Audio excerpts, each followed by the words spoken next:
A very good morning to all my dear students. I am CS Shweta, and today we are starting with our Module 2, Paper number 6, ECIPL, that is Economic, Commercial and Intellectual Property Laws. So, likewise, SBIL, in this subject also we have two parts. The first part is Economic and Commercial Laws, and second part is Intellectual Property Laws. The subject is very interesting.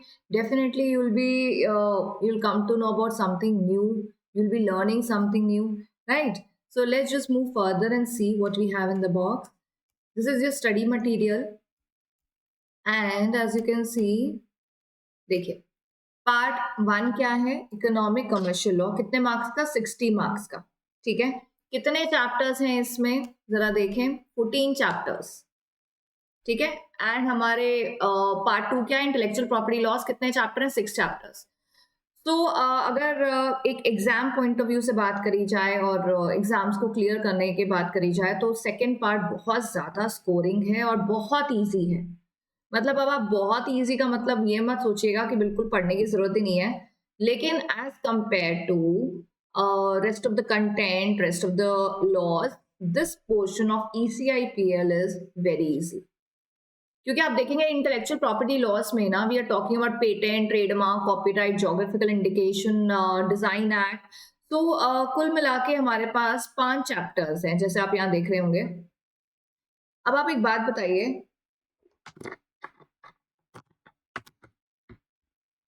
Just a second, yes. तो 5 chapters है हमारे पास। तो patent, trademark, copyright, GI, design act, ये सब intellectual property rights हैं। इन सब में काफी चीजें कॉमन है, specially patent, copyright and trademark में काफी चीजें कॉमन है। प्रोसेस आप सुनेंगे आपको काफी सेम लगेगा, इन्फ्रिंजमेंट के बारे में आप सुनेंगे तो आपको ना चीजें काफी सिमिलर लगेंगी, और जब चीजें सिमिलर होती हैं तो हमें लर्न करना भी आसान होता है। तो ये पांचों chapter, trust me on this, 40 marks अगर आप अच्छे से पढ़ गए पांचों चैप्टर्स तो आपको बहुत फायदा होगा। अच्छे से पढ़ने का मतलब, as I always tell you, reading, understanding, then proper learning and then proper writing practice. ये 40 मार्क्स का अगर आप अच्छे से कर गए तो आपको ECIPL में बहुत ज्यादा फायदा होगा। Then coming to your part 1, that is 14 chapters. There are 14 chapters in part 1। अगर आप ध्यान देंगे तो आपके पहले चैप्टर्स, पहले तकरीबन 5 chapters are talking about foreign exchange, in fact lesson number 7 also. Then we have money laundering, fugitive economic offenders, then we have benami transaction prohibition, competition law, consumer protection, legal metrology and RERA, real estate regulation development law. तो ये वाले loss पढ़ने में तो आपको changes लगेंगे, but जब आप पहले 5 चैप्टर पढ़ेंगे ना तो बहुत आपको सिमिलर लगेगा। पांचों चैप्टर इकट्ठा ये मैं तब लेती हूँ बिकॉज ये सारे फॉरेन एक्सचेंज है, तो सब जब हम एक पर्टिकुलर सीक्वेंस में करते हैं तो हमें चीजें समझ भी आती है और हम कोरिलेट भी करते हैं। तो पहले ये पांचों चैप्टर तो I will be taking together, right. But अगर मैं अभी फॉरेन एक्सचेंज स्टार्ट करूंगी बहुत बिगिनिंग में तो हो सकता है आपको थोड़ा सा मोनोटनस लगे, and then again we will be kind of demotivated कि हमने कंप्लीट नहीं करा है। अब जनवरी का मंथ है, जून 25 हमारा टारगेट है, तो हमें करना तो सब कुछ है, सारे चैप्टर्स करने हैं, बट ECIPL में I want to start with consumer protection, right. Consumer protection act. हो सकता है कंज्यूमर प्रोटेक्शन के बाद 2-3 चैप्टर पार्ट 1 के करा के फिर मैं पार्ट 2 में कॉपीराइट ले लूं या पेटेंट ले लूं, ठीक है ना। सो that is something I'm going to decide. What you are going to do is, I always tell you that you have to maintain a register, write down all the chapters of ECIPL with the heading, proper full chapter, chapter 1, chapter 2, पूरा chapter का नाम लिखना है। Make 2 column. The first column will be my column कि ma'am ने क्या क्या करा दिया, second column will be your column कि हमने क्या क्या पढ़ लिया। प्रॉपर ऑर्गेनाइज करके चलेंगे। You have time, you have energy right now, and you have objective of June 25, definitely आपका क्लियर होगा, ठीक है। तो हर चीज का एक तरीका होता है। अगर आप अभी बहुत जोश में रह गए और उसके बाद आप भूल गए अपने सारे ऑब्जेक्टिव्स, फिर तो क्लियर करने के चांसेस बहुत कम है।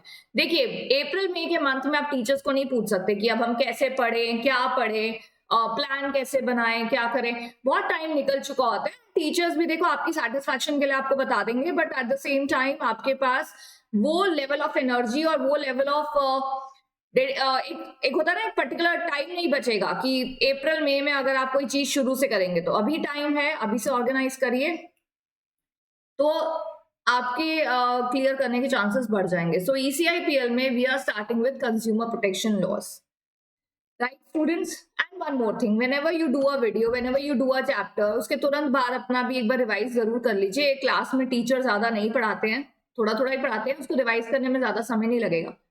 I am talking about my self also कि हर टीचर थोड़ा थोड़ा कंटेंट ही पढ़ाते हैं ना, मैं पूरा चैप्टर तो आपको नहीं करा रही। तो आपको उस कंटेंट को अगर आप साइमल्टेनियसली रिवाइज कर लोगे then you will be sorted from the beginning. ऐसा नहीं कंपाइल हो गए and then after 1 month you have a question mark, क्या पढ़ाया था कंज्यूमर प्रोटेक्शन में, कब पास हुआ था, क्या इसके प्रोविजन से कुछ भी याद नहीं रहेगा। Revision is something very important time to time. चलिए, so COPRA, consumer protection, which is called by a acronym COPRA, that is Consumer Protection Act. So this is CS Executive Module 2 ECIPL, that is paper number 6 we have, and the lesson which we are starting is law relating to consumer protection, and this is the first PPT. See, I am going to give you these PPTs converted into PDFs so that it becomes easy for you to learn. And where you can find these PPT and notes and any other notes that I use, you will get it on my Telegram channel. You have a link of that channel in description. You can join WhatsApp community, or if you don't find it anywhere, you can just WhatsApp me and I'll be forwarding notes to you, right? तो उसका कोई tension नहीं है कि हमें notes कहाँ से मिलेंगे, क्या है, हमारे एक्सेस में नहीं है, not like that. Videos are with you. You can watch n number of times. Even if you are stuck on any point, you can put that doubt in comment box, or you can simply WhatsApp me about the doubt, right? So students, आपके पास ऐसा कुछ भी नहीं है। You are properly resourceful. आपके पास सारे resources दिए जा रहे हैं। Now it's your turn कि हमें उनको यूज कैसे करना है। अगर इसके बाद भी आप एक कंप्लेनिंग मोड में रहेंगे कि हमें हुआ नहीं, बहुत डिफिकल्ट है, डिफिकल्ट तो है चीजें, बट करेंगे तो डिफिकल्ट नहीं रहेगी, राइट? चलिए, law relating to consumer protection. Law relating to consumer protection is our first chapter in first lesson that we are doing in ECIPL. All the major acts, देखिए law की अगर बात करी जाए तो बहुत लॉ है। आप लोग ज्यूरिस्प्रूडेंस भी पढ़ते हैं, आप लोग कमर्शियल लॉज भी पढ़ रहे हैं, आप लोग इकोनॉमिक लॉज पढ़ रहे हैं, लेबर लॉज पढ़ रहे हैं, इंटेलेक्चुअल प्रॉपर्टी लॉज पढ़ रहे हैं। सो लॉज की कमी नहीं है हमारे देश में, but as a company secretary and a governance officer in a company, you shall be aware about major laws, major legislations, right? You shall be aware about economic, commercial laws. At the same time, you shall be aware about jurisprudence. At the same time, you shall be aware about company law, which is your major subject, right? तो being a CS, आपको ये समझना है कि हम एक act में क्या पढ़ा हमने, ठीक है? वो एक्ट हमारे किस तरीके से काम आ सकता है, राइट? अब फोरम्स में, कंज्यूमर प्रोटेक्शन काउंसिल्स, फोरम्स में शायद आपका डायरेक्ट इंटरवेंशन नहीं है, बट आप एक कंपनी में जब जॉब कर रहे हो एंड आपकी कंपनी में कोई केस आ जाता है as a consumer which is related to consumer protection, तो आपको नॉलेज होना चाहिए as a company secretary, because you are a governance officer in a company, right? तो मेजर लेजिस्लेशन में this is a very important legislation in a country, that is consumer protection act. Do you find it important? आपको लगता है ये होना चाहिए? Consumer protection के respect में कोई लॉ होना चाहिए? डेफिनेटली होना चाहिए। आप सोचिए, अगर एक ये लॉ नहीं होता, कंज्यूमर प्रोटेक्शन के रिस्पेक्ट में कोई भी लॉ नहीं है, जो ऐसा एक समय में था भी नहीं, राइट? तो उस समय ना क्या होता था कि अगर किसी कंज्यूमर के साथ कुछ गलत हुआ है, क्योंकि लॉ तो नहीं है, ठीक है, लॉ नहीं है, जब भी कुछ गलत होता तो टॉर्ट या सिविल रेमेडी में चला जाता था। But soon it was realised कि कंज्यूमर प्रोटेक्शन के लिए भी लॉ होना चाहिए मजबूती से। इनफैक्ट कंज्यूमर प्रोटेक्शन एक्ट 1986 के बाद 2019 में बहुत मेजर अमेंडमेंट्स आई and the act is now known as Consumer Protection Act 2019, which we are going to study, right? तो अभी consumer protection is a very important act, very important legislation that is being passed. आप सोचिए अगर ये law नहीं होता तो seller dominant market हो जाती है कि सेलर जो बेच रहा है कंज्यूमर खरीद रहा है और कंज्यूमर आवाज नहीं उठा रहा या अपने राइट्स को यूज नहीं कर रहा. अच्छा एक बात बताइए, आज भी सपोज आप कुछ सामान खरीद के लाते हैं मार्केट से, ठीक है ना, कोई मशीन खरीद के लाते हैं which cost you like 4-5,000 rupees. Suppose air purifier, अभी दिल्ली में तो एयर प्योरीफायर का बहुत ज्यादा जरूरत पड़ जाती है आजकल. सो एयर प्योरीफायर आपने खरीदा 5,000 रुपीज का, ठीक है, 5-7,000 का आपने लिया. अभी इसमें कोई प्रॉब्लम आ जाए, आप सेलर के पास जाते हैं, सेलर उसको रिप्लेस नहीं कर रहा या आपका डिफेक्ट ठीक नहीं कर रहा या मान ही नहीं रहा कि डिफेक्ट उनकी वजह से हुआ, दैट इज सेलर फॉल्ट, नहीं मान रहा, आप अपनी जिद पे अड़े हुए हैं, सेलर अपनी जिद पे अड़ा हुआ है. अब आपने सोचा कि मैं कंज्यूमर कोर्ट जाऊंगा.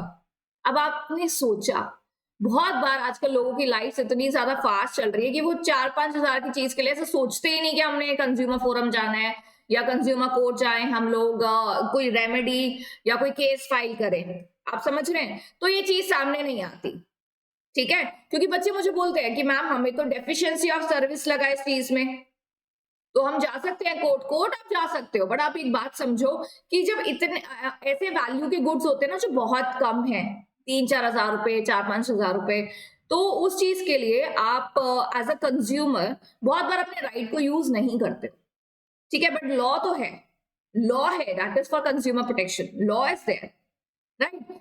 आप इतने सारे केसेस सुनेंगे इसमें कंज्यूमर प्रोटेक्शन में, देन यू विल रियलाइज कि yes, law is very much there, and when it comes to consumer court they are functioning really well as per given in act, given in legislation.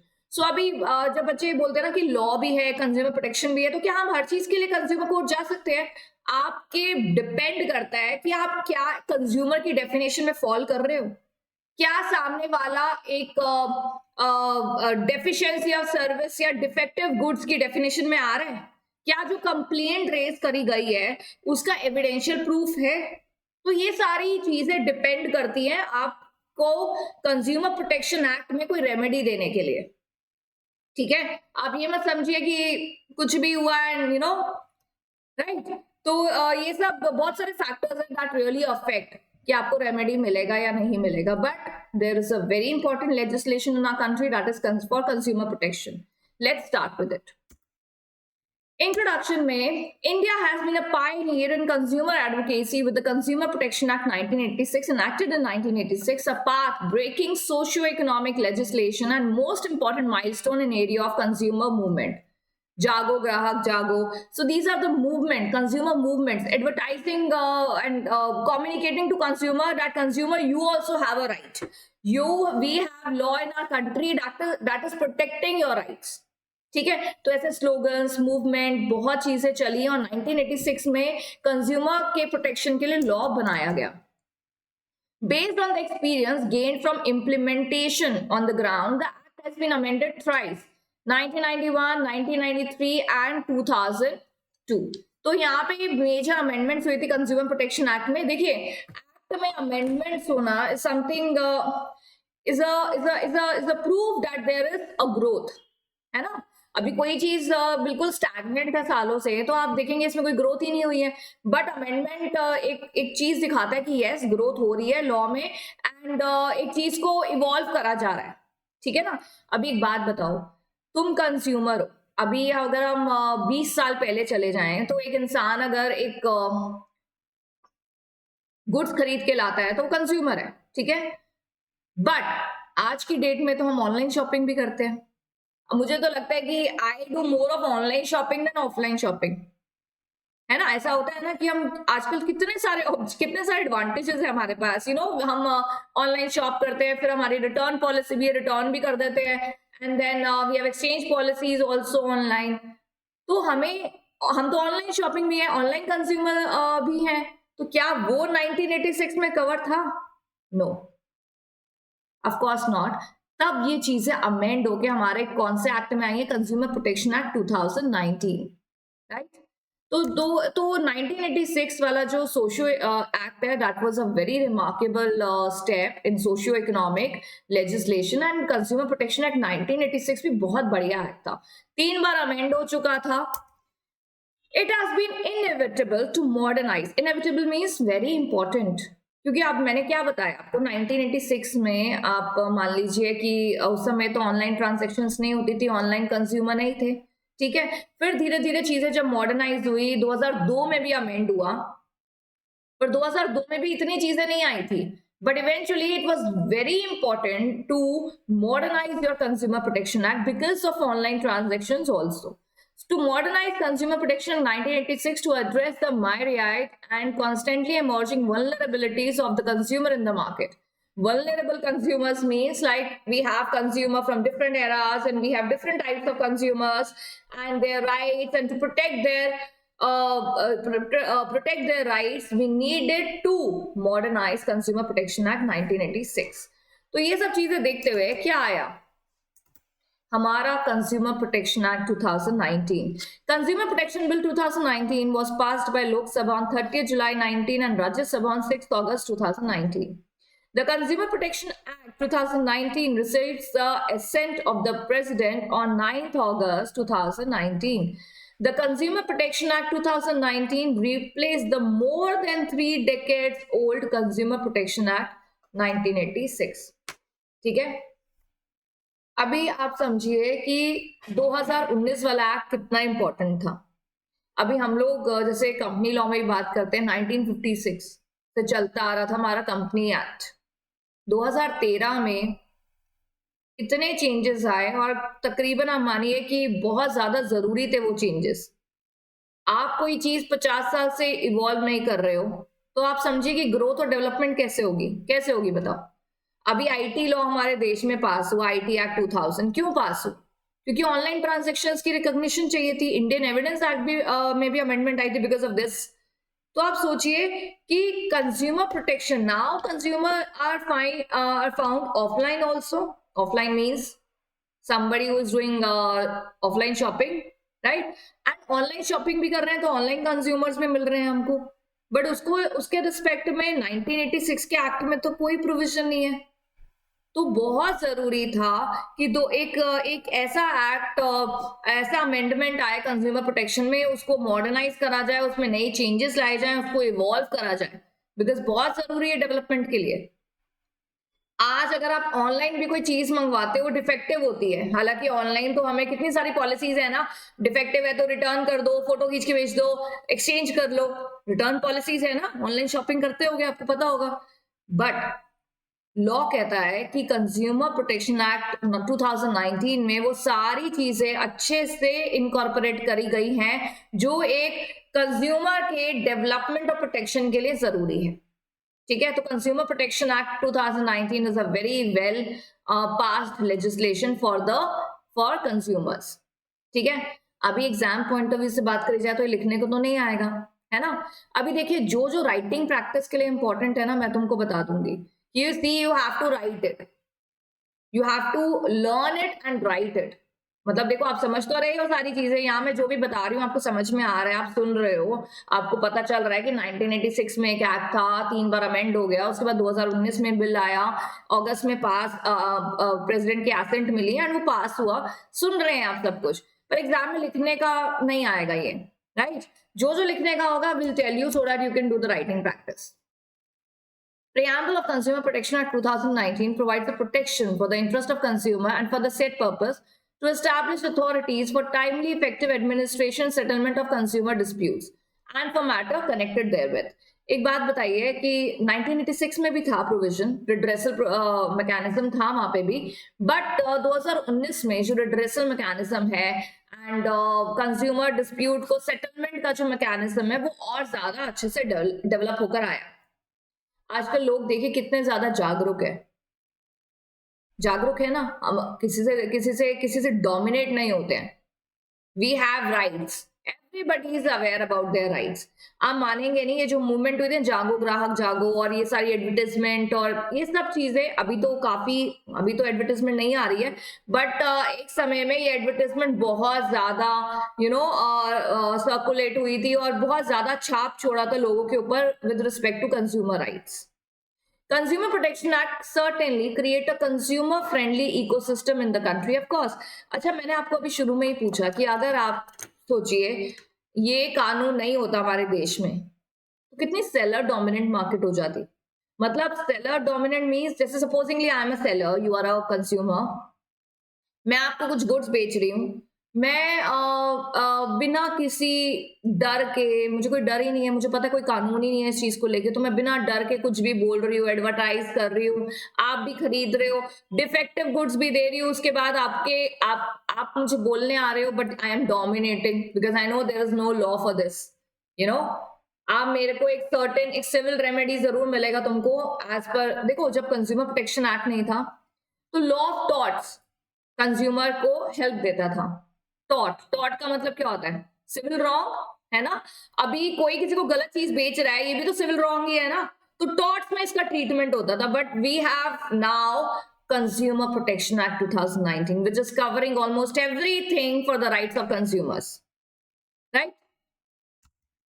Consumer protection act के कुछ features हैं कि ये e commerce को भी include करते हैं। मैंने आपको बताया कि एक मेजर चेंज, जो डेवलपमेंटल चेंज हुआ कंज्यूमर प्रोटेक्शन एक्ट 2019 के माध्यम से, वो है e commerce, electronic commerce. That means we are consumer, we are online consumers as well. Direct selling concept आप पढ़ेंगे इसके बारे में। Establishment of consumer protection authority, central consumer protection authority, strict norms for misleading advertisement. अभी misleading advertisement सुनते हो तुम? मुझे नहीं पता आपने वो एडवर्टाइजमेंट देखी है या नहीं देखी हैं। बहुत सारी ऐसी एडवर्टाइजमेंट्स होती हैं जो बोलती हैं, मैं ये नहीं बोलूंगी मेरे जमाने में, देखिए माय जमाना is not too old, I am not a very old person, but एक वो एडवर्टाइजमेंट्स नहीं होती थी मिसलीडिंग की, आप ये खा लो, ये पी लो, या आप ये वाला सोल अपने शूज में डाल के पहनो, आप 3 इंचेस टॉल हो जाओगे। ये मैंने भी ट्राई किया, कुछ नहीं हुआ। But these are misleading advertisement wherein they say, they claim that you will be 3 inches taller। और आप मानेंगे, me being a consumer, you know, I had a thought in mind कि हाँ यार ये तो पहन लेना चाहिए 3 इंच लंबा। मैं तो सपने देखने लग गई थी कि मैं टॉल हो जाऊंगी, ज्यादा नहीं पहनूंगी, नहीं तो 5-6 हाइट अच्छी नहीं लगेगी। मतलब मैं ऐसे सोच रही थी कि मैं ज्यादा पहनूंगी तो 6 इंचेस लंबी हो जाऊंगी, नहीं तो 3 इंचेस तो है ही। मतलब you understand consumer mindset।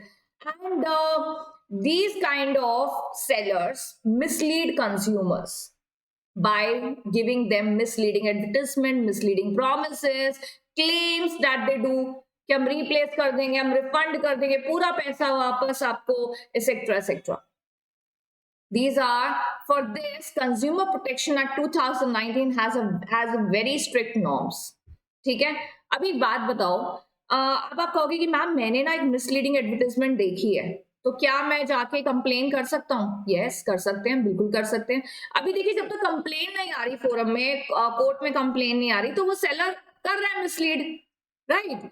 And बहुत बार सेलर्स का क्या होता है ना कि वो जब एडवर्टाइज करते हैं ना, बीच में ना TNC डाल देते हैं, term and condition. Term and condition में बोलेंगे हमने तो लिखा था एडवर्टाइजमेंट में टर्म एंड कंडीशन अप्लाई, आप टर्म एंड कंडीशन तो पढ़िए पहले, यू अंडरस्टैंड। तो वहां पे भी जाके आप फंस जाते हो। बट यस, स्ट्रिक्ट नॉर्म्स हैं for any misleading advertisement. Product liability के लिए स्ट्रिक्ट नॉर्म्स हैं। पेक्यूनियरी ज्यूरिसडिक्शन, कि कौन से फोरम का ज्यूरिसडिक्शन, कोर्ट का, या कोई कैसे, एक मैकेनिज्म है, हायरार्की है पूरी, कि एक कंज्यूमर जो अपने राइट्स को एनफोर्स करना चाहता है, वो कहाँ जाके कैसे एनफोर्स कर सकता है। अनफेयर ट्रेड प्रैक्टिस के बारे में बात करी गई है, अनफेयर कॉन्ट्रैक्ट के बारे में बात करी गई है, and then ADRs, alternate dispute resolution through mediation. ये हम वैसे भी पढ़ते हैं सिविल में भी कि भाई ADR प्रोसेस भी होता है, जहां पे कैसे आप अपना एक रेजोल्यूशन, डिस्प्यूट को रिजोल्व कर सकते हो when it comes to consumer, aggrieved consumer. तो कंज्यूमर्स के लिए 1986 में लॉ था, 2019 में तो काफी एडवांस और डेवलपमेंटल लॉ है, डेवलप्ड लॉ है, राइट। ये कुछ फीचर्स हैं जो एक्ट 2019 बोलता है कि हमारे में ई कॉमर्स में है। मतलब आप सोचो कि कंज्यूमर प्रोटेक्शन एक्ट 2019 बोल रहा है कि मेरे पास तो ई कॉमर्स की प्रोविजन भी है, अनफेयर ट्रेड प्रैक्टिस के भी है, प्रोडक्ट लायबिलिटी के भी है, मेरे में एडीआर प्रोसेस भी मेंशन्ड है। So my act Consumer Protection Act 2019 is a developed legislation for protecting consumer rights. ठीक है, तो यहां तक तो अभी हम एक्ट की बात कर रहे हैं। एक्ट में क्या है, एक्ट में किन किन चीजों के बारे में बात करी गई है, राइट। आगे हम बात करेंगे डेफिनेशंस के। अभी देखो डेफिनेशन आपको क्यों पढ़ाई जाती है किसी भी एक्ट में, क्योंकि आगे जाके जब आप वो प्रोविजन पढ़ोगे तो आपको उन टर्म्स का प्रॉपर डेफिनेशन पता होना चाहिए कि इसका क्या मतलब है, ठीक है। लेकिन again I am giving you a disclaimer, exam point of view से आपसे नहीं बोलेगा कि आप डिफाइन करो, ठीक है। और मैंने आपको ये चीज बताई हुई है कि एग्जाम में कभी ऐसा क्वेश्चन जरूर आ सकता है कि एक केस स्टडी बोली गई है, एक हाइपोथेटिकल सिचुएशन है और उसमें कोई नीचे क्वेश्चन पूछ लिया, होता ना एक बड़े क्वेश्चन में छोटा क्वेश्चन देते हैं 2 नंबर का कि बताइए क्या ये अनफेयर ट्रेड प्रैक्टिस कर रहे हैं मिस्टर ए। तो जब तक तुमको पता ही नहीं होगा अनफेयर ट्रेड प्रैक्टिस क्या है तो आप इसका जवाब कैसे दे दोगे। इसलिए डेफिनेशंस भी रीड करना समझना बहुत जरूरी है, ठीक है। मैं बोलूंगी रीड करना और समझना, लिख के प्रैक्टिस मत करो, ठीक है। आगे देखिए, first definition is complainant. Who is complainant? Means a consumer और अ voluntary consumer association.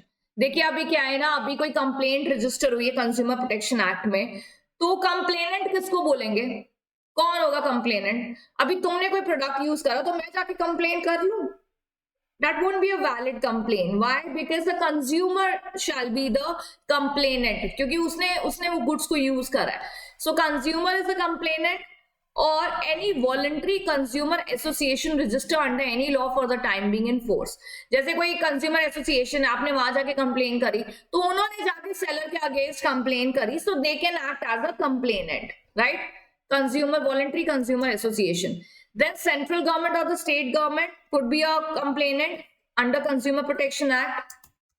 Central authority is a complainant, or one or more consumer where there are numerous consumer having the same interest.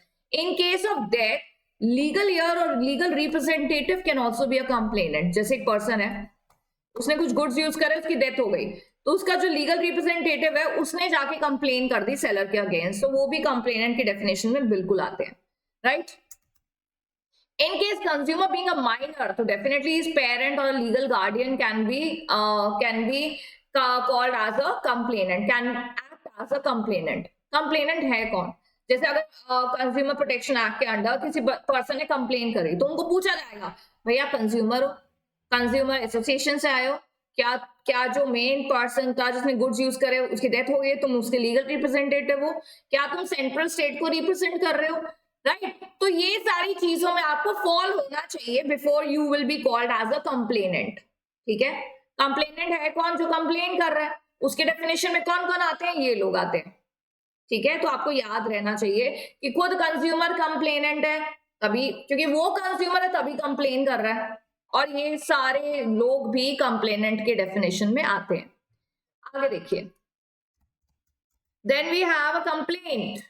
Complaint, अब तुम complaint करते हो, किस चीज की complaint करते हो? अब तो आप लोग स्कूल से बाहर आ गए, पर स्कूल में आप कंप्लेन करते होंगे, है ना, इसने ये करा, इसने वो करा। What is complain? Complain is a problem that you may have faced or may be facing, right. So complain हम तब करते हैं जब हमें कोई दिक्कत होती है।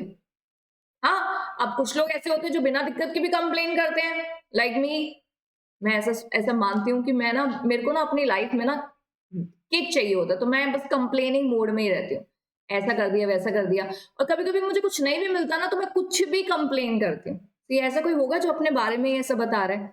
चलो anyway, complain means allegation in writing. Allegation लगा रहे हो ना दूसरे पे, इसने ये करा, इसने वो करा, ये तो है ही ऐसा, या इसने ऐसा, like that. So made by a complainant for obtaining any relief. तो आप कंप्लेन करते क्यों हो? अच्छा, कंप्लेन में ना 2 बातें बहुत प्रोमिनेंट है। एक तो एलिगेशन कि इसने ये करा, ठीक है। दूसरा, क्यों लगा रहे हो एलिगेशन? रिलीफ के लिए, है ना, रिलीफ के लिए। रिलीफ मतलब satisfaction, not mental satisfaction, but जैसे आपका पैसा वेस्ट हो गया, आपने कोई प्रोडक्ट खरीदा था, अब वो प्रोडक्ट आपके बिल्कुल उस प्रोडक्ट में कोई दिक्कत हो गई तो आपका पैसा वेस्ट हुआ, राइट? तो इकोनॉमिक रेमेडी चाहिए तुमको, रिलीफ चाहिए, तो रिलीफ के लिए आप कंप्लेंट करते हैं, और कंप्लेन करता कौन है? कंप्लेनेंट, जो भी आपने पढ़ा। So it is allegation in writing. So, allegation are provided by or under the act that unfair contract or unfair trade practice or restrictive trade practice has been adopted. तो आप एक गुड्स को लेके, देखो वो वाली कंप्लेन नहीं बोल रहे जो तुम घर बैठे करते रहते हो, यहाँ पे कंप्लेन की बात हो रही है एक कंज्यूमर की. कंज्यूमर हो तुम और कंप्लेन कर रहे हो, तो जरूर तुम्हारे साथ ये कोई चीजें हुई होंगी, तभी आप कंप्लेन कर रहे हो, एलिगेशन लगा रहे हो, और एलिगेशन लगा रहे हो क्योंकि तुमको रिलीफ चाहिए. ठीक है? सो पहला एलिगेशन कह रहे हैं कि अगर तो आपके साथ कोई अनफेयर कॉन्ट्रैक्ट हुआ है, सेलर ने करा है with respect to any service और गुड्स, या फिर कोई अनफेयर ट्रेड प्रैक्टिस करी है. अब अनफेयर ट्रेड प्रैक्टिस क्या होता है, इसकी पूरी डेफिनेशन है इसके स्लाइड के एंड में, बट जनरल बात करी जाए तो unfair trade, unfair means something that is not fair, something that is not valid, something जिसमें कुछ गलत तरीके यूज करे गए हैं ट्रेड प्रैक्टिस के. ठीक है? कोई रिस्ट्रिक्टिव ट्रेड प्रैक्टिस है जो अलाउड नहीं है लेकिन आप कर रहे हैं, उसकी कंप्लेन हो सकती है. Then the goods bought by him or agree to be bought by him suffer from one or more defects. तो अगर कोई चीज डिफेक्टिव है, गलत है, तो आप कंप्लेन कर सकते हैं. ठीक है? अच्छा एक बात बताइए, आपने कुछ जाके गुड्स खरीदे एंड आपको स्ट्रिक्टली बोला सेलर ने कि देखिए इसकी जो एक्सचेंज का समय है दैट इज 7 days. आपने कहा ओके, आप घर गए, आप भूल गए, बाद में आपने पहन के देखा उसमें कोई फिजिकल डिफेक्ट नहीं था, बट वो आपको अच्छा नहीं लगा, वो जो आपका ड्रेस था या कपड़े थे वो आपको अच्छे नहीं लगे. अच्छे नहीं लगे तो आपने क्या करा, आप वापस करने चले गए, तो सेलर ने मना कर दिया. तो अभी वो सेलर इज करेक्ट ना, उसमें कोई डिफेक्ट है, आपने उसका एक स्टिपुलेटेड पीरियड पार कर दिया जो सेलर ने आपको बताया था, आपने वो कंडीशन तोड़ दी, तो वो फिर आप उस पर केस नहीं कर सकते हो, आप ये नहीं बोल सकते, आप उस पर एलिगेशन नहीं लगा सकते हैं, right? So it's very important to understand the relation between a consumer and a seller. ठीक है ना? एक सर्विस प्रोवाइडर और कंज्यूमर दोनों का रिलेशन और दोनों के टर्म्स देखना बहुत ज्यादा जरूरी है. आगे देखिए, तो अगर आपको कोई डिफेक्ट है तब आप कंप्लेन करेंगे. Service hired or availed of or agreed to be hired or availed by him suffer from any deficiency. देखो क्या होता है, डिफेक्ट तो गुड्स में होता है, जो सर्विस में होता है उसको डिफेक्ट नहीं क्या बोलते हैं, डेफिशिएंसी. सर्विस डेफिशिएंसी मतलब क्या, मतलब कि अगर सर्विस आपने कोई ली, वो गलत सर्विस प्रोवाइड करी गई, डेफिशिएंसी है सर्विस में, तो वहां पे भी आप कंप्लेन कर सकते हो. देखो पता है क्या है, इंग्लैंड में ना क्या होता है कि अगर कोई सर्विस के रिस्पेक्ट में they are very professional, and अगर सर्विस, एक दो ऐसे केस आए हुए हैं जहां पे अगर सर्विस ठीक नहीं लगती है तो पूरा प्रोफेशनल फीस वापस करना पड़ जाता है, रिफंड करना पड़ जाता है. अगर हमारे देश में ऐसा हो जाए ना तो हम तो भूखे मर जाएंगे. सीए सीएस अगर ये सब प्रोफेशनल सर्विस दे रहे हैं और सामने वाला क्लाइंट बोले मुझे तो सर्विस अच्छी नहीं लगी, पैसे वापस दो, तो फिर तो हम इंडियंस तो ऐसे ही है ना, वैसे बोलते हैं ना, हमें तो अच्छा नहीं लगा, बस नहीं अच्छा लगा, पैसे वापस दे दो. You understand? तो अगर आपको ये डेफिशिएंसी ऑफ सर्विस लगता है तो आप कंप्लेन कर सकते हैं. डिफेक्ट इन गुड्स लगता है आप कंप्लेन कर सकते हैं. Restrictive trade practice, unfair trade practice या अनफेयर कॉन्ट्रैक्ट होता है तब आप कंप्लेन कर सकते हैं. Trader or service provider, as the case may be, has charged for the goods or for the service mentioned in the complaint a price in excess of the price. यहाँ कह रहे हैं कि आपने, अभी देखो क्या होता है, जैसे हम उबर बुक करते हैं तो हम वहां पे क्या होता है, हमें वो चार्जेस दिखा रहा था कि हमें कैब लेके जाएगी 199 रुपीज में. अभी फाइनल जो आ रहा है, जो प्राइस पे करने को आ रहा है वो आ रहा है 250. मैं तो बहुत कंप्लेन करी हुई है, why 250, why not 199 that was showing in the beginning. तो फिर मेरा रिफंड हो जाता था. ऑब्वियस बात है, ये आप कंप्लेन रेज कर सकते हो ना कि आपने ये गुड्स और सर्विस जो हमें प्राइस दे रहे हो that was the price decided. अगर आप किसी एक्सेस ऑफ प्राइस में दे रहे हैं which is fixed by any law, displayed on goods on the packaging and you are giving extra, displayed on the price list exhibited by him or under any other law for the time being in force. तो यहाँ कह रहे हैं कि अगर suppose कोई जो listed price है गवर्नमेंट द्वारा दिया गया, पैकेजिंग में जो दिया गया, आप उससे एक्सेस में दे रहे हो, so that could be a base of any complaint, है ना? तो ये भी एक रीजन हो सकता है कंप्लेंट का. The goods which are hazardous to life and safety when used are being offered for sale to the public. That is, अगर आप कोई कंप्लेन है और किस चीज की कर सकते हो, जब आपको ऐसे गुड्स दिए गए हैं जो आपकी हेल्थ, आपकी सेफ्टी को लेके कॉन्ट्रवीन कर रहे हैं. जैसे सपोजिंगली कोई गैस सिलेंडर है, एक सेलर ने आपको लीक्ड सिलेंडर दे दिया, ऐसा सिलेंडर दे दिया जिससे गैस लीक हो रहा है, तो आप सोचो ये कितना बड़ा हैजर्डस है to your safety, right? Hazardous to life and safety. तो ऐसा अगर सेलर ने कुछ गुड्स प्रोवाइड करें आपको which is contravention of standards relating to safety, where the trader knows that the goods are unsafe. Trader को पता है कि ये चीज अनसेफ है, फिर भी बेच रहा है. You understand? So that could be a base for any complaint. The services which are hazardous or likely to be hazardous to life and safety of the public when used or are being offered, person who provides any service and who knows it to be injurious to the life and safety. अभी देखो क्या है ना, मैं seller हूं और मैंने तुम्हें कुछ गुड्स बेचे. अभी उन गुड्स में कोई ऐसा डिफेक्ट आ गया जो आपकी लाइफ एंड सेफ्टी के ऊपर मतलब हैजर्डस हो जाता है, आपने मेरे अगेंस्ट केस कर दिया. अब मैं अपने डिफेंस में क्या कर सकती हूँ? मैं बोल सकती हूँ मुझे तो पता ही नहीं था, I was not aware, it was unknowingly done. हो सकता है ना. लेकिन यहाँ क्या कह रहा है कि अगर सेलर को पता था, he was aware of this service, he was aware of the goods, that these goods are going to be hazardous to the life and safety of the person, तब भी आप गुड्स दे रहे हो, तब भी आप सर्विस दे रहे हो, तो गलत है. ठीक है? तो यहाँ पे कह रहे हैं कि कंप्लेन के मुद्दे ये सारे बन सकते थे. लास्ट है, a claim for product liability action lies against the product manufacturer, product seller or product service provider as the case may be. तो प्रोडक्ट लायबिलिटी के एक्शन किसके अगेंस्ट लिए जाते हैं? सेलर, मैन्युफैक्चरर और द सर्विस प्रोवाइडर. जब goods की बात आती है तो सेलर और मैन्युफैक्चरर, सर्विस की बात आती है तो सर्विस प्रोवाइडर, इनके अगेंस्ट एक्शन लिए जा सकते हैं.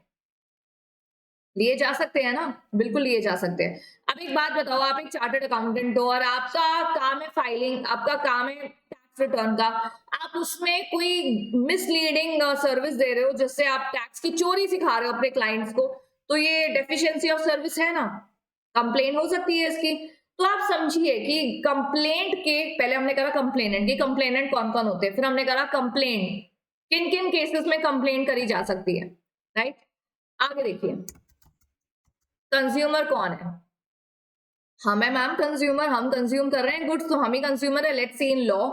अभी कंज्यूमर की डेफिनेशन ठीक से पढ़ना, क्योंकि आगे जो हम केस स्टडी करने वाले हैं ना, उसमें क्वेश्चन आ जाएगा कि कंज्यूमर कौन है. ठीक है? Consumer means any person who buys any goods for consideration. ठीक है? At the same time consumer is a person who hires or avails of any service for consideration. So consumer वो भी है जो गुड्स खरीद रहा है, कंज्यूमर वो भी है जो सर्विस दे रहा है. और दूसरा शब्द क्या पढ़ा तुमने? कंसिडरेशन. इसका मतलब जो फ्री में ले रहा है वो कंज्यूमर नहीं है, राइट? वो कंज्यूमर नहीं है. So somebody who is taking goods free of cost is not a consumer as per consumer protection act, right? So let's see. Buy any goods for consideration which has been paid or promised or partly paid and partly promised or under any system of deferred payment and includes any user of such goods other than the person who buys such goods for consideration paid or promised or partly paid as promised or under any system of deferred payment when such use is made with the approval of such person. यहाँ कह रहे हैं कि मैंने कुछ goods खरीदे, ठीक है, मैंने कुछ गुड्स खरीदे और उसकी पेमेंट मैंने पे कर दी या पार्टली पे कर दी या बोला कि मैं बाद में पे करूंगी, मैं कंज्यूमर हूं. अगर मैंने गुड्स की पेमेंट करी पर यूज मैंने अपने घर वालों को दिया है तो वो भी कंज्यूमर में आ रहे हैं. But does not include a person who obtains goods for resale और फॉर कमर्शियल पर्पस. अगर आप कंज्यूमर हैं, मतलब अगर आपने गुड्स खरीदे हैं और अगर आप उनको अपने प्रॉफिट और गेन के लिए वापस रीसेल कर रहे हो, जैसे मैंने क्या खरीदा, क्या पड़ा है मेरे आसपास? फोन ही पड़ा है. फोन तो हमारा ऑक्सीजन सिलेंडर है ना, ये तो हमारे आसपास रहता ही है. अब मेरा बिजनेस है और मैं फोन खरीदती हूँ और आगे फोन को बेचती हूँ, तो I am not a consumer as per consumer protection act. Ma'am ये कैसी बात है? मतलब फिर आपको अगर कोई दिक्कत हो तो, मुझे कोई दिक्कत हो तो मैं किसी और लॉ में रेमेडी ढूंढूंगी, but not under consumer protection act, right? or avails any service for consideration which has been paid again or promised to be paid or partly promised or under any system of deferred payment. Deferred समझते हो ना, बाद में देंगे पैसे. Includes any beneficiary of such service other than the person who hires and avails of the service for consideration, paid or promised or partly paid or deferred payment under any system. मैंने service ली और मैं ही पे कर रही हूँ, अभी पे कर रही हूँ, पार्टली पेड कर रही हूँ या डेफर्ड पेमेंट कर रही हूँ. डेफर्ड समझते हैं ना, बाद में. So I am a consumer, but does not include a person who avail service for any commercial purpose. तो लॉ में ना कमर्शियल पर्पस को भी अच्छे से डिफाइन करा गया. आगे केस आएगा, उसमें हम पढ़ेंगे. कमर्शियल पर्पस का मतलब होता है कि आप एक चीज खरीद रहे हो, आगे बेच रहे हो, और वो जो बेच रहे हो वो प्रॉफिट के लिए बेच रहे हो. कमर्शियल का क्या मतलब है? अब आप फ्री में, अभी ऐसा तो नहीं होता ना कि आप 10 रुपए की चीज खरीदते हो और 10 रुपए का बेच देते हो आगे ब्रेक इवन पे. ऐसा नहीं होता ना. प्रॉफिट कमाने के लिए जब आप कमर्शियल पर्पस के लिए कुछ ऐसा ट्रेड कर रहे हो, then you are not consumer as per COPRA, consumer protection act, right.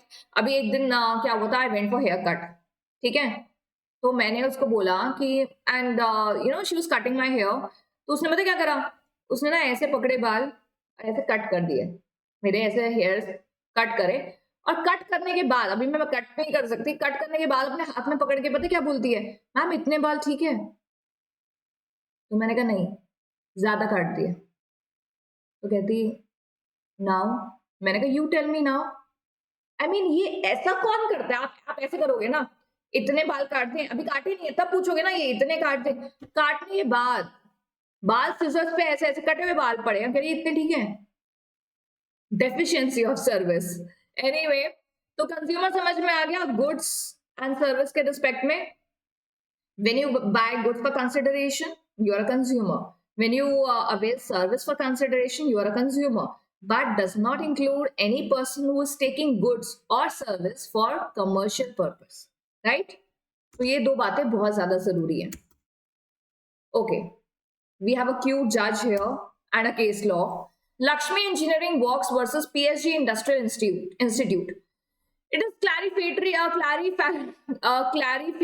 in nature. It observed that whether the purpose for which a person has bought goods is a commercial purpose is always a question of fact and to be decided in facts and circumstance of each case. If the commercial use is by the purchaser himself for the purpose of earning his livelihood by means of self-employment, such purchaser would yet be a consumer. अब यहाँ क्या हुआ था, Lakshmi engineering works versus PSG industrial institute. Lakshmi engineering ने क्या किया था, इन्होंने एक मशीन खरीदी. वो मशीन जब इन्होंने खरीदी और इन्होंने क्लेम भी डाला था 4 लाख रुपए का, तो सुप्रीम कोर्ट ने ना अंत में डिसमिस कर दिया था. सुप्रीम कोर्ट कहता है कि तुम तो भाई कंज्यूमर ही नहीं हो इस एक्ट के हिसाब से, क्योंकि लक्ष्मी इंजीनियरिंग ने जो मशीन खरीदी थी पहले, तो वो ना डिफेक्टिव थी. डिफेक्ट ऐसा था कि ठीक भी नहीं हो सकता था. क्या होता है ना कि जब कोई डिफेक्ट ठीक होने लायक होता है ना, तो जो सेलर है उसको ठीक कर देता है, रेमेडी प्रोवाइड हो जाता है. बट वो डिफेक्ट ऐसा था कि वो रिप्लेस भी नहीं हो सकता था, वो डिफेक्ट ठीक भी नहीं हो सकता था. तो इन्होंने केस कर दिया पीएसजी के अगेंस्ट. इन्होंने बोला हमारा क्लेम हमें 4 लाख रुपए दो, ठीक है, लक्ष्मी इंजीनियरिंग वर्क्स ने. सुप्रीम कोर्ट ने ऑब्जर्व करा और बोला, if a person purchased a machine to operate it himself for earning his livelihood. Livelihood क्या होता है बताओ? लाइवलीहुड और कमर्शियल में क्या फर्क है? लाइवलीहुड होता है कि जैसे मैंने मशीन खरीदी और वो मैं मशीन खरीद के ना अपने आप को सेल्फ एम्प्लॉयमेंट के लिए या फिर मैं अपने जीवन निर्वाह के लिए, लाइवलीहुड जीवन निर्वाह के लिए मैं उस मशीन का इस्तेमाल कर रही हूँ, ठीक है, तो वो पर्सन कंज्यूमर होगा. सुप्रीम कोर्ट कह रहा है फिर हम उसको कंज्यूमर मान लेंगे. If such a person took the machine, he would still be a consumer. But if a person purchases a machine and appoint or engage another person exclusively to operate a machine, then such person would not be a consumer. तो कह रहे हैं आपने machine खरीदी, operate दूसरा कर रहा है और आप कमर्शियल पर्पस कर रहे हो, तो आप कंज्यूमर नहीं हो, ठीक है. तो आपको उस चीज में रिलीफ नहीं मिलेगा. इसलिए ना स्टूडेंट्स डेफिनेशन समझना बहुत ज्यादा जरूरी है. आगे जितने भी केस लॉ पढ़ोगे ना, आप कहोगे इन सारी चीजों में डेफिनेशंस का कितना बड़ा रोल है, राइट. यहां देखिए अगला case, Bhupendra Jang Bahadur Guna versus regional manager. The national commission में केस किया था. Held that a tractor purchase primary to till the land of the purchaser and let out on hire during the idle time to till the lands of others would not amount to commercial use.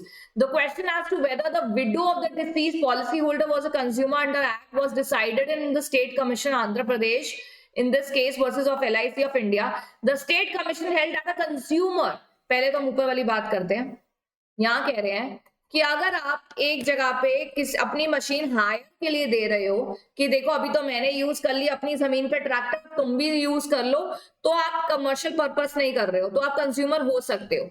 फिर बात आई थी एक case में कि क्या window जो है वो कंप्लेनेंट की डेफिनेशन में आती है, तो स्टेट कमीशन ने बोला consumer includes any beneficiary of service other than the person who hires the service for consideration.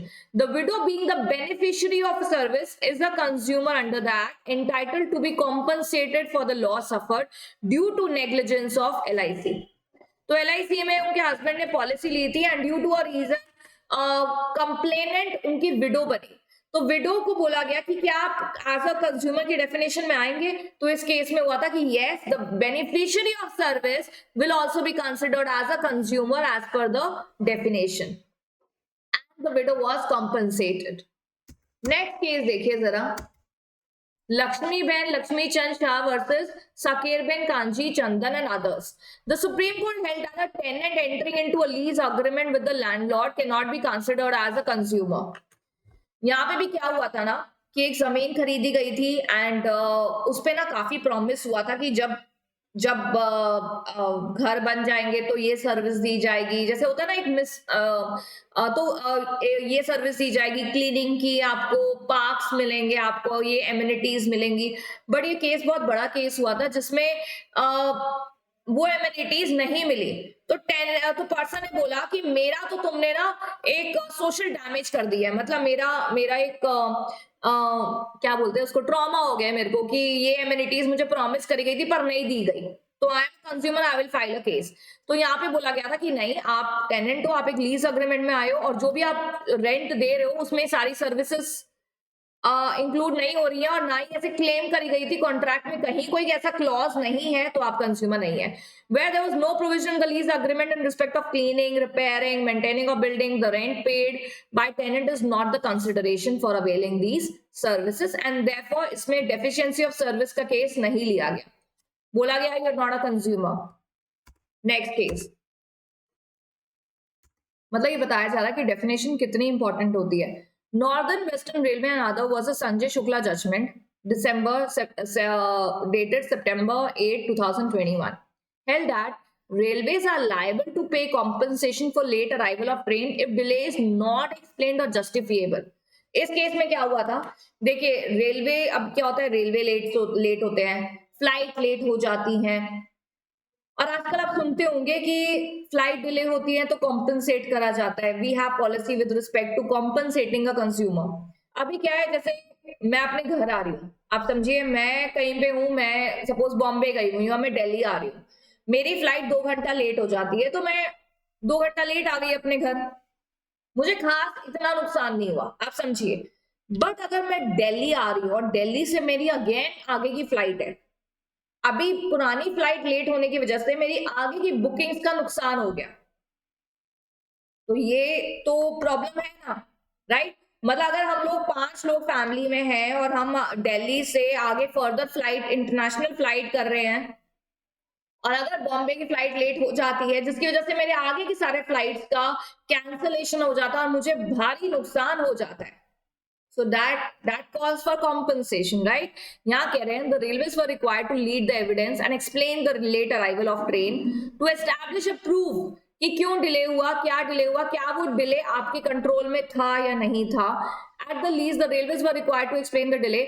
It cannot be disputed that every passenger's time is precious.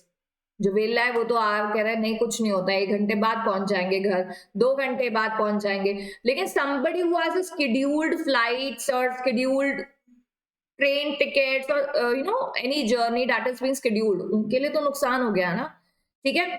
They might have booked the tickets for further journey like in present case from Jammu and Kashmir and thereafter further journey। तो इस case में यही हुआ था कि भाई तुम्हारे late के चक्कर में मेरी आगे की भी सारी flights, hotel bookings, everything got cancelled, so that person had to face huge loss।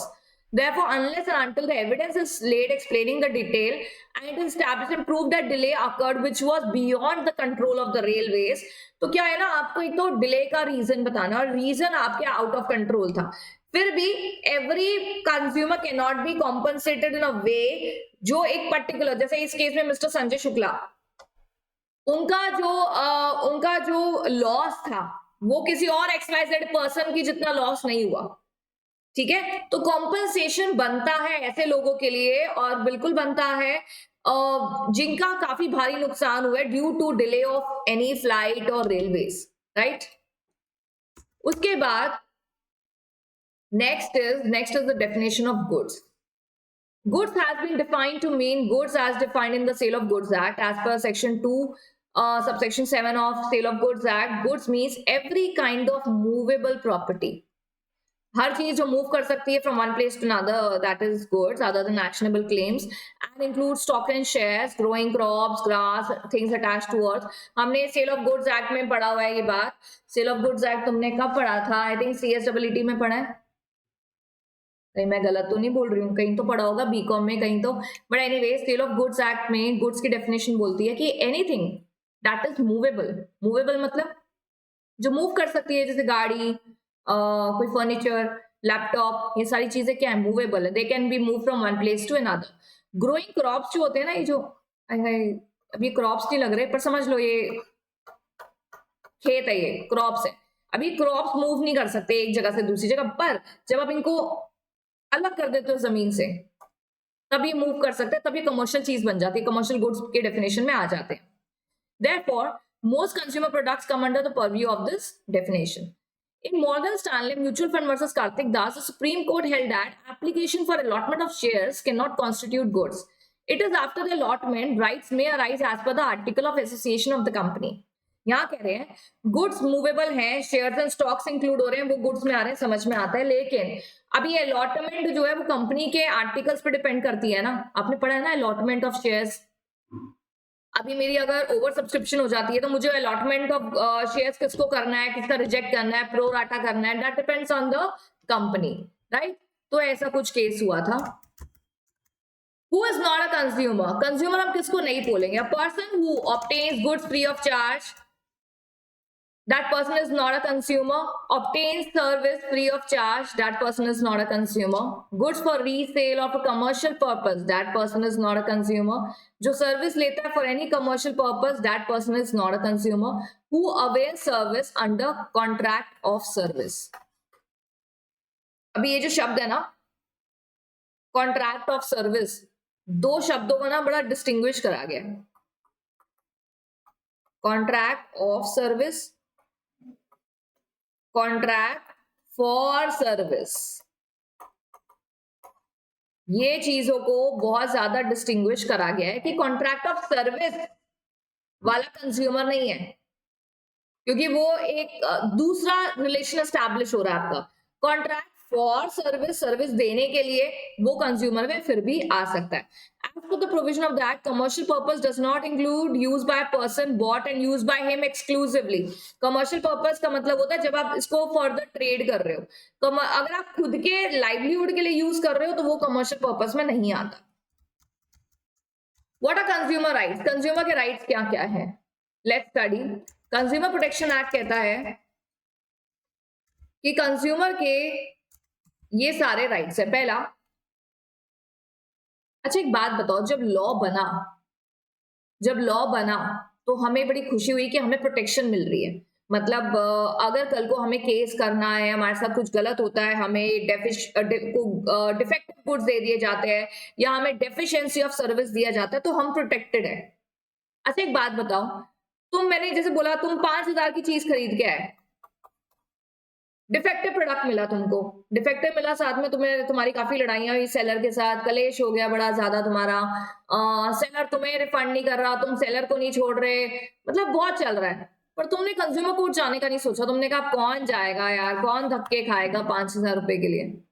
But यही अगर चीज 5 लाख की होती तो, या 50 लाख की होती तो शायद आप चले जाते, है ना। तो यहाँ पे आपको पहला आपका राइट है प्रोटेक्शन, कि हम प्रोटेक्टेड है। Law gives you protection.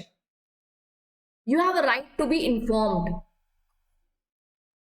Right to be informed about what, ये तुम्हारा राइट है कि तुम जो गुड्स खरीद रहे हो उसकी क्वालिटी, क्वांटिटी, उसके इंग्रेडिएंट्स, उसकी पोटेंसी, प्योरिटी, ये सब चीजें तुम्हें पता होनी चाहिए. You shall be informed, that is your right.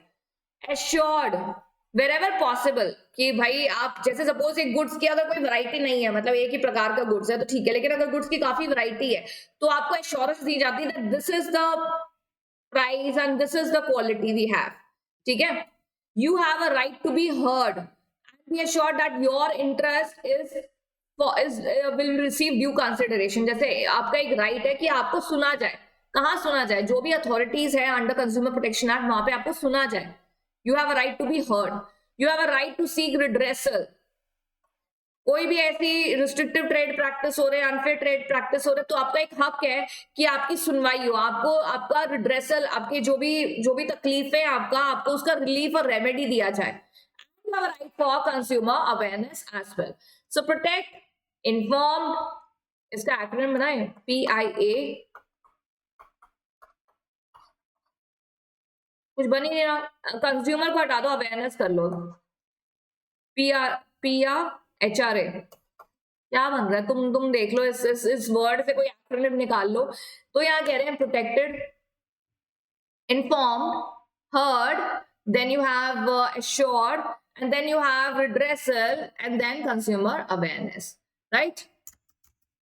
Defect क्या होता है, डिफिशियंसी क्या होता है, अभी मैंने आपको बताया था. जब भी कोई फॉल्ट या इम्परफेक्शन या शॉर्ट कमिंग दिखता है हमें क्वालिटी में या क्वांटिटी में या पोटेंसी में, जैसे सपोज एक चीज की जो पोटेंसी होती है कि ये इतनी पोटेंसी का है और वो आपको कम दिया जाए, जो बोला जाए वो ना दिया जाए, सो that is a defect, purity या स्टैंडर्ड. जैसे आपको बोला जाए कि आपको IJ क्वालिटी ऑफ डायमंड मिल रहा है पर दे GH क्वालिटी रहा है. डायमंड में भी काफी क्वालिटी होती है. तो अभी ये आपको, अगर आपके साथ ऐसा हो तो ये डिफेक्ट माना जाएगा गुड्स में, चाहे फिजिकल हो या कॉन्ट्रैक्ट में कोई डिफेक्ट हो गुड्स को लेके, so that is called as defect.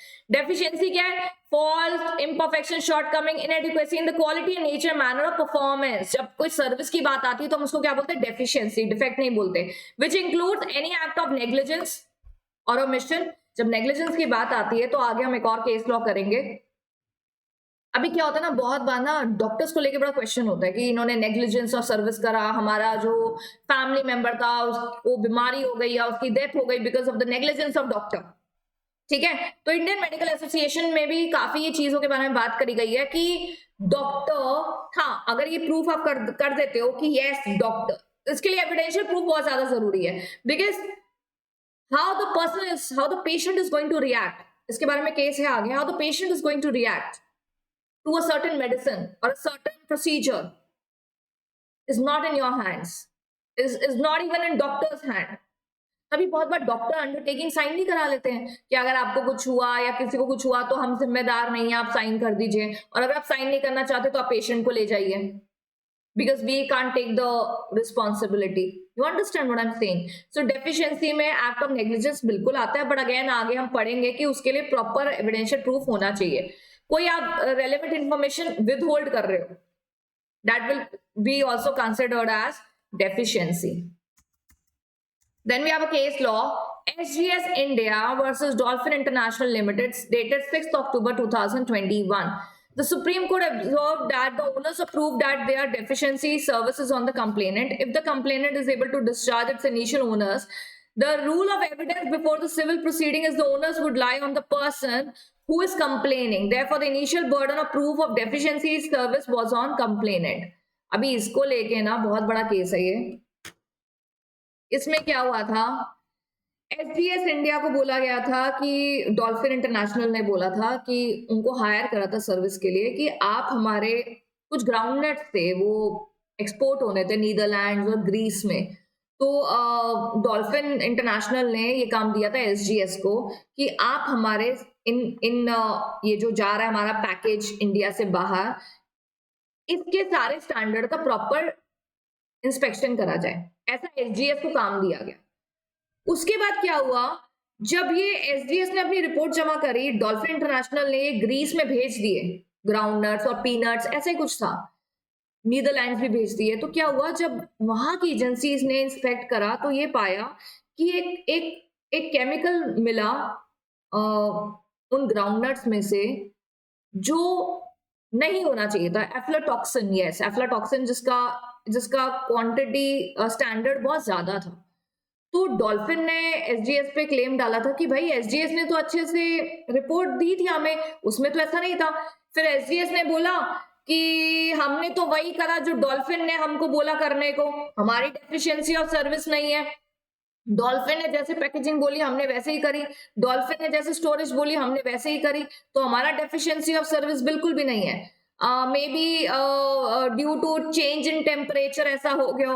Dolphin ने फिर आर्ग्यूमेंट करा कि ऐसा कैसे हो सकता है, तुमने जब प्रॉपर चेक करा है, तुमने डेफिशिएंसी ऑफ सर्विस करा है। तो ऐसा बहुत बड़ा केस हुआ था डॉल्फिन और एसजीएस का, जिसमें कोर्ट ने बोला कि देखो डेफिशिएंसी ऑफ सर्विस कंप्लेनेंट को प्रूव करनी पड़ेगी। डॉल्फिन ने बोला हमने काम एसजीएस को दिया था, एसजीएस को देखना चाहिए था कि कोई भी इंस्पेक्शन करते समय कोई भी ऐसा केमिकल ना दिखे, तभी तो हम एक्सपोर्ट कर रहे थे।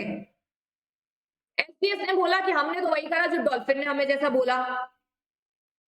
डॉल्फिन ने कहा कि भाई आपको खुद यूज करना चाहिए था, आप सर्विस प्रोवाइडर हो, हमने ऐसा थोड़ी ना बोला था कि आपने जो रिपोर्ट दी हमने तो उसके हिसाब से ही चले।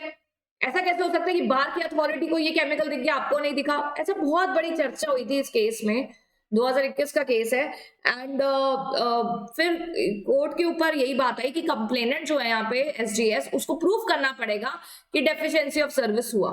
जिसने प्रूव कर दिया, first owners of responsibilities on the complainant, जो कंप्लेन कर रहा है, तुम्हारे ऊपर ये रिस्पॉन्सिबिलिटी प्रूव करो, बोलो मत, प्रूव करो। अगर तुमने प्रूव कर दिया तो सामने वाले पे, मतलब ये निष्कर्ष निकल कर आया that the owners of responsibility to prove the deficiency in service is on the complainant, कि तुम कंप्लेन कर रहे हो, तुम बताओ डेफिशिएंसी ऑफ सर्विस है या नहीं है, and prove that.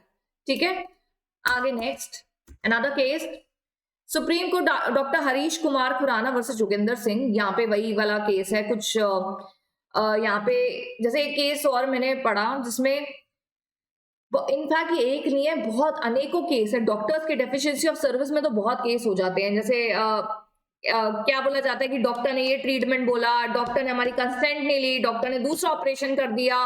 Kidney stone का केस था यहाँ पे, तो बोलते हैं कि स्टोन लेफ्ट में था, राइट का भी कर दिया, राइट में था, लेफ्ट का कर दिया, हमारी कंसेंट नहीं ली गई थी। तो ये सब चीजों से ये इंटरप्रिटेशन करके निकला कि देखिए आप, तभी देखो आजकल इतना स्ट्रिक्ट है, जैसे मैंने अभी आपको बताया कि सब कुछ साइन करा जाते हैं डॉक्टर द्वारा कि आप साइन करो भैया, हम ऑपरेशन नहीं कर रहे, क्योंकि आप पलट के डॉक्टर के पास आ जाओगे कि इन्होंने साइन नहीं लिया, हमसे पूछा नहीं, हमारी कंसेंट नहीं ली, एक्सेट्रा एक्सेट्रा। सो कोई भी मेडिकल नेग्लिजेंस अगर आप प्रूफ कर देते हो तो फिर अलग बात है, तो फिर डेफिशिएंसी इन सर्विस माना जाएगा। लेकिन अगर आप प्रूफ नहीं कर पाते हो तो वो डॉक्टर की नेग्लिजेंस नहीं मानी जाएगी, right, unless there is a material on the record to suggest कि yes हॉस्पिटल की दिक्कत थी, हॉस्पिटल ने नेग्लिजेंस किया, तभी वो नेग्लिजेंस की तरह आएगा, otherwise no. Restrictive trade practice क्या होती है? Restrictive trade practice means a trade practice which tend to bring about manipulation of price or condition of delivery to the effect of flow of supplies in the market relating to goods in such a manner to impose consumer unjustified cost or restriction, and shall include delay beyond the period, any trade practice which require a consumer to avail a service or goods as a condition precedent for buying। अभी एक बात बताओ, restrictive trade practice क्या होता है? आप goods सस्ते में खरीद रहे हो, आगे महंगे का, मतलब आप उसको, उसकी मार्केट थी ना वो बिगाड़ रहे हो, डिमांड सप्लाई, गुड्स खरीद लिए, मार्केट में शॉर्टेज हो गई, उसको बेच रहे हो ज्यादा प्राइसेस पे। ठीक है, तो हमारे लिए एमआरटीपी एक्ट भी है इसको लेके। तो restrictive trade practice is with respect to goods जिनमें आप ऐसी प्रैक्टिसेस कर रहे हो जिससे वो मार्केट फ्लक्चुएशंस और प्राइसेस के फ्लक्चुएशंस हो जाते हैं, that is a restrictive trade practice. Then we have service. Service means any service, any description of service which is available to user, banking, finance, insurance, telecom, electrical, construction, housing, सारी चीजें, personal service, सब service के definition में यहाँ पे आ रहे हैं। मतलब कल को अगर आप कंप्लेन करते हो डेफिशिएंसी ऑफ सर्विस है, तो पहले तो ये समझ लो कि तुमने सर्विस ली भी है नहीं, क्या ये सर्विस की डेफिनेशन में आ रहे हैं नहीं, तब तो आप डेफिशिएंसी की बात करोगे, तभी तो आप कंज्यूमर आओगे कोपरा एक्ट में, राइट। तो सर्विस की डेफिनेशन। द सुप्रीम कोर्ट, अच्छा एक और चीज है मैं आपको बताना चाहती हूँ, we have this and then we have unfair trade practice. आज की क्लास में हमने पढ़े हैं डेफिनेशंस। क्या पढ़े हैं स्टूडेंट? डेफिनेशंस। अगर मैं सीधा काउंसिल्स, फोरम्स, कंज्यूमर कोर्ट इन सब पे आ जाऊंगी तो शायद आप ही मुझे क्वेश्चन करेंगे कि मैम ने शुरू का तो पढ़ाया ही नहीं, हमें इंट्रो तो कराया ही नहीं, डेफिनेशंस तो कराया ही नहीं। तो डेफिनेशंस करना भी हमारे लिए उतना ही जरूरी है, हमें क्लैरिटी मिलती है कुछ चीजों की। और देखो कितने सारे केस लॉ तुम्हारी किताब में है, तो एक बार डिस्कस कर ले तो हम बेटर है, ताकि हमें एक सेटिस्फेक्शन रहे, मुझे भी और आपको भी, कि हमने सब कुछ कवर करा है, वी हैव कवर्ड एवरीथिंग। हालांकि मैं फिर से बोल रही हूँ, डेफिनेशन डायरेक्टली लिखने को नहीं आती है, लेकिन अगर कोई हाइपोथेटिकल केस आ जाता है तुम्हारे सामने, लक्ष्मी बहन जैसा, या डीएलएफ डीएलएफ कह रही, सॉरी, डॉल्फिन इंटरनेशनल वाला केस जो अभी हमने पढ़ा, ऐसा कोई केस सामने आ जाता है तो तुम बता सकते हो कि हाँ हमने ये चीज सुनी हुई है, ये चीज पढ़ी हुई है, राइट? तो सुनने के लिए जरूर सुनिए, बट यस राइटिंग प्रैक्टिस करने की जरूरत नहीं है, बट सुनना भी जरूरी है। सीधा jumping to important topic will be done in revision, not in a normal class, because in normal class we are going to cover everything. The Supreme Court in the case of Indian Merchant Association versus Shanta, VP Shanta, in 1995 observed that contract for service implies contract whereby one party undertakes to render service, example professional, technical, or for another in the performance which is not subject to detailed direction but exercise professional or technical service and uses their own knowledge. यहां देखो क्या बोल रहा है, contract for service. जहां पे आपने कर दिया कॉन्ट्रैक्ट ऑफ सर्विस तो आप कंज्यूमर की डेफिनेशन में नहीं हो। अभी पढ़ा ना हमने पीछे कि कॉन्ट्रैक्ट फॉर सर्विस मतलब होता है कि तुम्हारी सर्विस हायर करी गई है। कॉन्ट्रैक्ट ऑफ सर्विस होता है कि master servant relation, that is employer employee relation, तो that is govern, that means you are not a consumer here. यहां देखिए, contract of service on the other hand implies relationship of master and servant, involves an obligation to obey orders in the work, जैसे एक master servant के बीच में होता है। Parliamentary draftsmen was very well aware, parliamentary draft में मतलब जब ये एक्ट बनाया गया था तो उस समय जिन्होंने, जब ये एक्ट ड्राफ्ट हुआ था तो उस समय बहुत क्लियरली इस चीज को सामने लाया गया that there is a difference between contract of service and contract for service, right?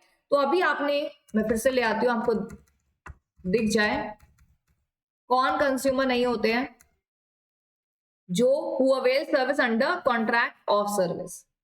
For service अगर होता तो आप कंज्यूमर हो, लेकिन अगर आपका कॉन्ट्रैक्ट ऑफ सर्विस है, कॉन्ट्रैक्ट ऑफ सर्विस मतलब master servant relation, that means you have to follow the order of your master, तो आप कंज्यूमर नहीं हो, ठीक है? सो ये फॉर सर्विस ऑफ सर्विस वाला ध्यान रखना है बिल्कुल।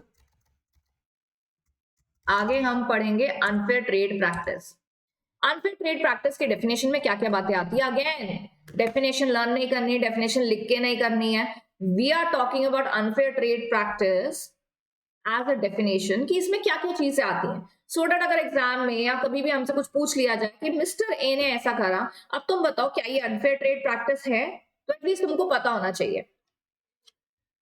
So unfair trade practice, what do you mean by unfair trade practice? Any trade practice that is unfair trade practice, मतलब कुछ ऐसा ट्रेडिंग के समय कोई ऐसी प्रैक्टिस फॉलो करी गई है which is not complying with the standards, which is not complying with law, which is not complying with any rules regulations, so that is unfair trade practice। तो उसमें क्या क्या आता है?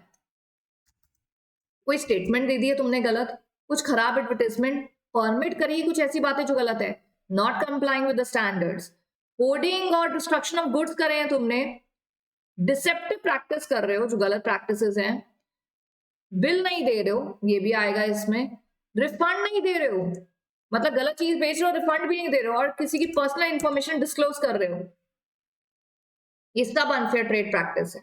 मतलब डेफिनेशन अभी हम पढ़ेंगे, बट ये स्लाइड में आपको बताया जा रहा है कि ये सारी चीजें अनफेयर ट्रेड प्रैक्टिस में आती हैं।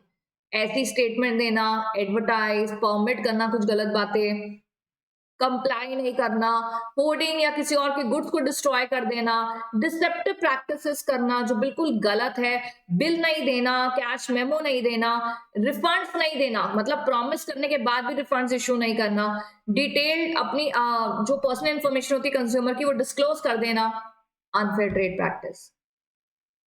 आप एक बात देखते हैं, जब भी आप ऑनलाइन कोई शॉपिंग करते हो, कोई सर्विस लेते हो, तो वहां पे ना एक कंडीशन ऑफ सर्विस होता है कि we have a confidential service, we have a confidential policy, we do not disclose any personal information of our consumer। आजकल आप सुनते होंगे ये चीजें, है ना? तो क्योंकि पता है कि अगर आपने डिस्क्लोज कर दिया या ऐसी पॉलिसी नहीं रखी तो वो अनफेयर ट्रेड प्रैक्टिस में आ जाएगा, which can attract litigation, right. तो अनफेयर ट्रेड प्रैक्टिस में क्या क्या आता है, पहले देखते हैं student. Unfair trade practice means a trade practice which for the purpose of promoting your goods, मतलब अभी देखो ट्रेड है, ट्रेड मतलब क्या होता है, गुड्स बेचना। Practice means a particular practice that is for your business purpose। तो ट्रेड प्रैक्टिस में जब आप ऐसी चीजें ले आते हैं जो किसी के लिए अनफेयर है, किसी के लिए गलत है, स्टैंडर्ड फॉलो नहीं कर रहा, कुछ ऐसी चीज कर रहे हो जो अगेंस्ट लॉ है, so that will become unfair. तो use of supply any goods for provision of service, adopt any unfair method or unfair or deceptive practice, namely. अब हम एक एक करके बात करेंगे कौन कौन सी अनफेयर ट्रेड प्रैक्टिस होती है। पहला, मेकिंग एनी स्टेटमेंट, ओरली या राइटिंग आप कुछ ऐसी स्टेटमेंट दे रहे हो या कोई रिप्रेजेंटेशन कर रहे हो अपने एडवर्टाइजमेंट में या कुछ स्टेटमेंट में by electronic record which falsely represent that the goods are a particular standard. जैसे मैं कुछ खाने की चीज बेच रही हूँ और लिख रही हूँ कि इसके पास तो I have FSSAI license, I am lying, I don't have. लेकिन अगर मैं ऐसा कुछ स्टेटमेंट दे दूं या होता है ना एडवर्टाइजमेंट, जब कोई खाने की चीज होती है उसके एंड में आता है ना फसाए का लोगो आता है कि yes we have a license. अगर किसी के पास नहीं है और वो फॉल्सली ऐसी चीजें डाल रहे हैं, that's unfair. Falsely represent that the service और अ पर्टिकुलर स्टैंडर्ड क्वालिटी। जैसे कोई आपका हेयर सर्विस दे रहा है और बोले कि you know this particular machine I have imported from US, ये झूठ है, तो ये अनफेयर ट्रेड प्रैक्टिस में आएगा। Falsely represent any rebuild, second hand, renovated, recondition on old goods as new goods, that is unfair trade practice. आपने कोई पुराने गुड्स को दोबारा से रिकंडीशन कर दिया और बोला कि तो नए गुड्स हैं, तो that is unfair. Represent goods and service have sponsorship, जैसे आप बोले कि मैं तो एफिलिएटेड हूँ इस पर्सन से, मेरी फर्म तो इस फर्म के अंडर है, अप्रूवल मिली हुई है मुझे, स्पॉन्सर्ड हूं मैं, एफिलिएटेड हूं मैं, तो this is unfair trade practice, absolutely unfair trade practice है। सेकेंड, रिप्रेजेंट द सेलर और सप्लाई हैज अ स्पॉन्सरशिप, अगर आप ऐसा शो करते हैं, फॉल्स मिसलीडिंग रिप्रेजेंटेशन देते हैं, ऐसी वारंटी या गारंटी देते हैं अपनी परफॉर्मेंस की जो मतलब विच इज नॉट पॉसिबल। जैसे मैं बोलूं कि warranty of my goods is 3 years, लेकिन मुझे पता है कि भाई ये 1 साल से ज्यादा नहीं टिकेगा, राइट। इसका कोई बर्डन ऑफ प्रूफ या टेस्ट नहीं कराया गया मैंने, तो बिना टेस्ट के मैं कैसे क्लेम कर सकती हूँ, कैसे कैसे बोल सकती हूँ कि I will give warranty of this product for 3 years। समझ रहे हैं आप? तो ये चीज क्या मानी जाएगी, unfair trade practice. Makes any public representation with respect to warranty और गारंटी और promise to replace the good, और आप नहीं कर रहे हो, ऐसा ऐसा फेक प्रॉमिस कर रहे हो, फेक वारंटी गारंटी दे रहे हो, कोई टेस्ट नहीं कराया और वारंटी गारंटी दे रहे हो परफॉर्मेंस की, तो ये सब अनफेयर ट्रेड प्रैक्टिस में आएगा।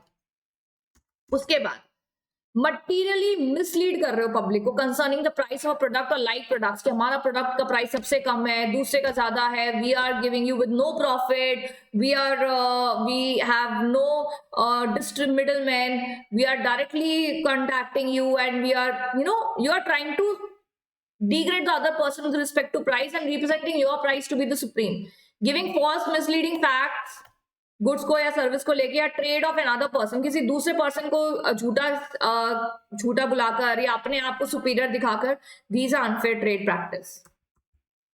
केस भी हुआ है, as per I remember Colgate Pepsodent के बीच में केस हुआ है जहां पे किसी एक ने अपनी एडवर्टाइजमेंट में दूसरे को गलत दिखाया था, तो these things are unfair trade practice। Permitting publication of any advertisement, आप कुछ ऐसी एडवर्टाइजमेंट कर रहे हो जिसमें आपका रियल इंटेंशन नहीं है वो करने का, लेकिन आप एडवर्टाइज कर रहे हो just to attract a customer, that is unfair. Permit कर रहे हो आप गिफ्ट्स को, प्राइजेस को, राइट, दिखा रहे हो कि फ्री ऑफ कॉस्ट है पर आप इसका कॉस्ट ऐड करके बैठे हो अपने मेन प्रोडक्ट में, अनफेयर है। कुछ ऐसा कॉन्टेस्ट, लॉटरी या गेम ऑफ चांस और स्किल कर रहे हो जो मेन कंज्यूमर को अट्रैक्ट करने के लिए तो कर रहे हो, पर आप उनको ये सब चीजें प्रोवाइड नहीं कर रहे हो, सिर्फ अट्रैक्ट करने के लिए आपने ऐसा क्लेम करा, अनफेयर है। विद होल्ड कर रहे हो पार्टिसिपेंट से कुछ ऐसी इंफॉर्मेशन जो जरूरी थी देने की, that is unfair trade practice. Then permit कर रहे हो supply of goods that do not comply with standards, हमारे गुड्स में ISI मार्क है, ब्यूरो ऑफ इंडियन स्टैंडर्ड ने इसको पास कर दिया है, FSSAI ने इसको पास कर दिया है, इसको IC कोड मिला हुआ है। ये सब चीजें अगर आप ऐसे क्लेम कर रहे हो और एक्चुअल में आपके गुड्स में ये सारी चीजें नहीं है, these are unfair trade practice.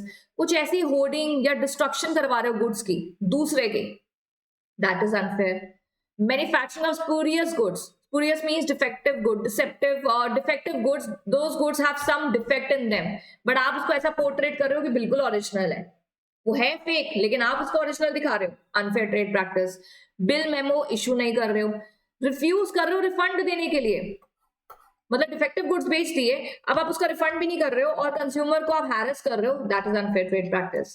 Personal information जो आपके कॉन्फिडेंस में रहकर कंज्यूमर ने आपको दी, जैसे आप आजकल देखते हो कि डाइटिशियन की सर्विस लो, कितने सारे आजकल सर्विसेज आ गए हैं और आप अपनी एक पर्सनल इंफॉर्मेशन देते हो कि मुझे ये दिक्कत है, मुझे वो दिक्कत है, और अगर कल को दूसरा इंसान आपकी इन दिक्कतों को पब्लिक कर दे, डिस्क्लोज कर दे personal information, that is so wrong.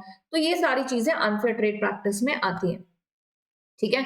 अभी देखो अनफेयर ट्रेड प्रैक्टिस कितनी बड़ी डेफिनेशन है, इसलिए मैंने इसको समराइज करने के लिए आपके लिए ये बनाया, सो दैट आपको ऊपर ऊपर से सारे पॉइंट्स याद रहे, कि अगर ऐसे कोई भी चीज एग्जाम में पूछी गई है, 1 या 2 नंबर में आ जाती है कि क्या मिस्टर के ने ये जो करा है, क्या ये अनफेयर ट्रेड प्रैक्टिस है, तो आपने रीड करा हो, आपको पता, आपको याद रहे कि हाँ हाँ ये चीज अनफेयर ट्रेड प्रैक्टिस में दी गई थी, कि हाँ मिस्टर के ने ये करा है, ठीक है students. So these are the definition that we have done. We have done the introduction of consumer protection. Next class will be very interesting because there we'll talk about how the Consumer Protection Act works. और वो interesting है और question भी exam में उन्हीं में से आते हैं, सो डेफिनेटली आपको वो ज्यादा इंटरेस्टिंग लगेगा। डेफिनेशंस आई अंडरस्टैंड थोड़ी सी बोरिंग हो जाती हैं क्योंकि वो डेफिनेशंस है, इसलिए मैंने बीच में केस स्टडीज रखे थे, so that you'll get interest in a lot of cases कि yes definitions का cases पे बहुत, so you will get the CPT converted into PDF on the channel, on broadcast everywhere. If you want to add yourself in a broadcast, you have my number in the description box, you can WhatsApp me, I will add you in a broadcast, you will get all the notes from me, you have a Telegram channel, you have Instagram, you have everything. So access की कोई कमी नहीं है, doubts पूछने का कोई problem नहीं है, 1-to-1 कम्युनिकेशन में हमारे कोई रुकावट नहीं है। So I think you should take utmost use of these classes and clear your exam and achieve your goal of June 25, right students? So I'll see you in the next class with continuing with Consumer Protection Act. Thank you so much.